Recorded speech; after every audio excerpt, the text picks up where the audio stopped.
sa mga parating na neglect kahit mga mataas na milyahe ng kotse, papapansin mo, ba't yung brake pads ko makapal dito, manipis dito?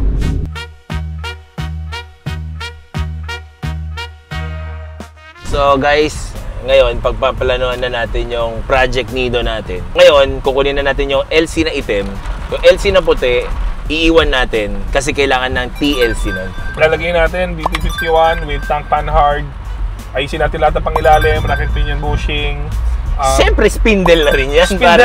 Spindle and gasket na rin, pare. At baka gumalaw-galaw yung knuckle arm niya, magandang reinforcer na natin. Dapat ano natin. Steady, hindi siya pagalaw-galaw. Correct. Insert ko dito yung video ng nung knuckle arm ng sample ng Hilux ng mga LC2.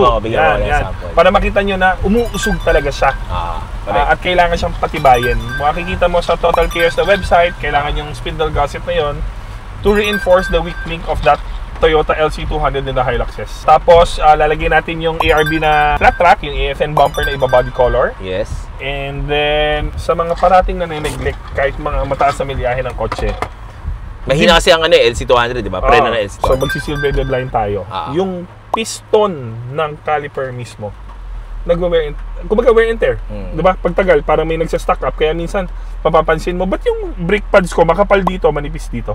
Ibig sabihin yung piston, hindi na nagpupush ng tama ng sabay-sabay. So, baka kailangan natin i-overhaul. So, ito yung mga small things na hindi rin ginagawa ng mga service center dahil matagal gawin. Overhaul natin yung piston kung kailangan, titignan mo na, assess muna natin, para wala siyang problema sa preno, wala siyang problema sa suspension, buong buo. Ginawa mo na yung interior para pagdating sa kanya, gagamitin na lang. Aside from the LC200s na pag mga 130, 140 na tinatakbo, nasisira yung brake booster.